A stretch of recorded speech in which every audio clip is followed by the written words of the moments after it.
ఆరోగ్యంగా ఉండాలంటే ఓ చిన్న చిట్కా, అది కూడా చాణక్యుడు తన నీతి సూత్రాల్లో చెప్పిందే చెబుతా. దానికి ఏమీ రూపాయి ఖర్చు లేదు, మీరు ఆచరిస్తే చాలు.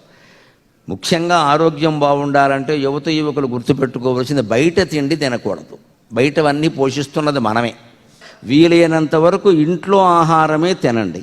ఇంకా మీ వయస్సు వాళ్ళకి చేసి పెట్టడానికి ఇంట్లో తల్లి అనే పదార్థం సిద్ధంగా ఉందమ్మా. చాలామంది మనం అదృష్టవంతులం, తినమని కోరే తల్లులు ఇంకా చాలామందికి ఉన్నారు. నాన్న తిని వెళ్ళరా, బయటికి ఎడుతుంటే తిని వెళ్ళరా అంట. మనం ఏమంటాం, మా ఫ్రెండ్స్ మేవుతంటా, నువ్వు తినే. ఒకవేళ ఏదైనా తప్పనిసరి కావచ్చు, మొహమాటం కావచ్చు, సరదా ఉండొచ్చు, తిన్నా కూడా ఆరోగ్యం పాడవకుండా ఉండాలంటే ఏం చేయాలో తెలుసా? చాణక్యుడు చెబుతున్నాడు. అజీర్ణే భోజనం వారి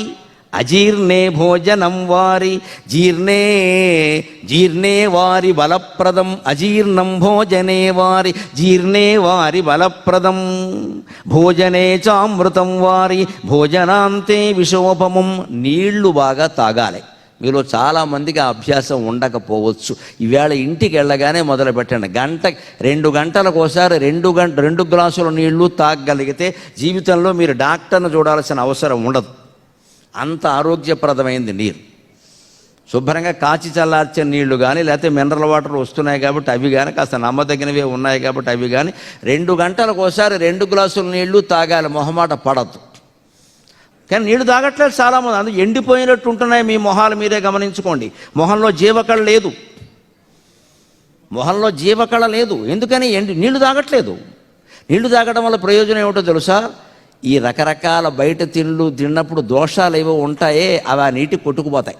రకరకాలుగా బయటికి వెళ్ళిపోతాయి. చెమట రూపంలో కొన్ని, యూరిన్ రూపంలో కొన్ని, రకరకాలుగా వెళ్ళిపోతాయి. ఆరోగ్యం బాగుంటుంది. మనం ఇవన్నీ తినేసి నీళ్లు కూడా తాకపోతే లోపల అనారోగ్యమే, కడుపు నొప్పి వచ్చి మిగిలిపోతాయి ఇవన్నీ. అందుకని చాణక్యుడు చెబుతున్నాడు, అజీర్ణే భోజనం. నీరు కూడా ఎప్పుడు ఎక్కువ తాగాలి అంటే అన్నం తినడానికి గంట ముందు ఖచ్చితంగా 2-3 గ్లాసులు నీరు తాగండి. గంట ముందు. మీరు 12:30కి భోజనం చేస్తారంటే 11:30కి శుభ్రంగా 2 గ్లాసులు నీళ్లు తాగండి. అప్పుడు ఆకలి తగ్గుతుంది, కడుపు నిండుతుంది, ఈ అన్నం తినడం కొంచెం తగ్గుతుంది, అవసరమైనది తింటాం. ఈ నీళ్లలో పడినటువంటి అన్నం తేలిగ్గా అరుగుతుంది. ఖచ్చితంగా అన్నం అరగాలంటే నీళ్ళు ఉండాలి. అంతేకాదు, జీర్ణే వారి బలప్రదం. తిన్న అన్నం జీర్ణం అయిపోయాక, అంటే అన్నం తిన్నాక 2 గంటలకి, రాత్రి 8ంటికి భోజనం చేస్తే 10ంటికి పడుకునే ముందు మళ్ళీ నీళ్లు తాగాలి. అన్నం తిన్నాక 2 గంటలకు అరిగిపోయిన తర్వాత నీళ్లు తాగితే చాలా బలం కలిగిస్తుంది. అంతేకాదు, ఇంకో అలవాటు చాలామందికి ఉండదు, చేసుకోవాలి. భోజనేచ అమృతం వారి. అన్నం తింటూ మధ్యలో కనీసం 2-3 గ్లాసుల నీళ్లు తాగాలి.